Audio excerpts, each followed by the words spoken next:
যিনি এইভাবে তাকে খুঁজতে খুঁজতে প্রায় 2 মাস পার হয়ে যায়, কিন্তু কোনোভাবেই তাকে খুঁজে পাচ্ছিলাম না। আমি রীতিমতো হাল ছেড়েই দিয়েছিলাম। কিন্তু একদিন যখন আমি গ্রামের একটি সুন্দর রাস্তা দিয়ে হাঁটছিলাম, তখন দূর থেকেই তাকে দেখতে পাই। আমি দূরের জিনিস ঠিকমতো দেখতে পাই না বলে ভালোভাবে দেখার চেষ্টা করি। সে যত কাছে আসছিল তত আমার বুকের ভেতরটা কেমন ভয় ভয় লাগতে শুরু করলো। তার দিকে তাকিয়ে তাকিয়ে হাঁটার কারণে আমি রাস্তায় পড়ে থাকা একটি পাথরের সাথে হোঁচট খেয়ে পড়ে যাই। মেয়েটি আমাকে পড়ে যেতে দেখে দ্রুত আমার কাছে আসে। আমি তাড়াহুড়া করে উঠে দাঁড়াই। এই তো সেই মানুষ, কতই না খুঁজেছি তাকে। তবে তার সামনে এইভাবে পড়ে যাওয়াটা বিষয়টা আমার কাছে খুব লজ্জাজনক ছিল। সে আমাকে বলল, কোথায় তাকিয়ে হাঁটেন, এভাবে হাঁটলে তো বারবারই পড়ে যাবেন। আমি চুপ করে রইলাম। সে আমাকে চিনতে পারেনি, সে চলেই যাচ্ছিল। আমি ভয়ে কিছুই বলতে পারতেছিলাম না। তবে অনেক কষ্ট করে মনের সাহস জুগিয়ে তাকে পেছন থেকে ডাক দিই। ডাক দিয়ে তাকে বলি, আপনি কি আমাকে চিনতে পেরেছেন?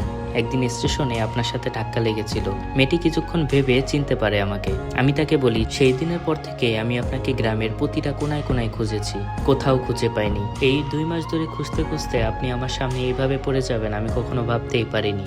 আপনাকে দেখার পর থেকে সব সময় আমি আপনার কথা ভাবি। আমি সব সময় মনে করি আপনি হয়তো আমার আশেপাশেই আছেন, কিন্তু আমি শত খোঁজার পরও আপনাকে কখনো খুঁজে পাইনি। আমি আপনাকে চিনি না, জানি না, তবে আপনার প্রতি আমার একটা অনুভূতি কাজ করে। আমি জানি না এই অনুভূতির নাম কি, তবে যদি এই অনুভূতির নাম ভালোবাসা হয় তাহলে আমি আপনাকে ভালোবাসি, আপনাকে অনেক বেশি ভালোবাসি। সে আমার এইসব কথা শুনে রীতিমতো অস্বস্তিকর পরিস্থিতিতে পড়ে যায়। আমি তারপর এই বিষয়টিকে স্বাভাবিক করার জন্য অনেক কথা বলি, তাকে অনেক কথা বুঝিয়ে বলার চেষ্টা করি, কিন্তু কোনো কিছুতেই কাজ হয় না। সে কোনো কথার জবাবই দিল না, সে একদম চুপ করেই রইল। শেষমেশ আমি হার মেনে সেখান থেকে চলে আসতে থাকি। কিছুক্ষণ পরেই সে আমার পাশে হাঁটতে হাঁটতে আমার হাত ধরে বলল, এতদিন এত সময় আমাকে খুঁজতে পেরেছো, আর এই সামান্য কিছুক্ষণ অপেক্ষা করতে পারলা না আমার হ্যাঁটা শোনার জন্য? এইবার আমি চুপ হয়ে গেলাম। আমি আর কিছুই বলতে পারলাম না। আমিও কিছু খুঁজে পাচ্ছিলাম না বলার জন্য, শুধু রাস্তার পার ধরে একসাথে হাঁটছিলাম। আসলে কিছু কিছু গল্প নাটক সিনেমাকেও হার মানায়। নাটক সিনেমার থেকেও বেশি নাটকীয়তা থাকে সেই গল্পে। কখনো কখনো কারোর সাথে দেখা হয়, কোথায় যে কিভাবে দেখা হয়ে যায় সেটা কেউই বলতে পারে না।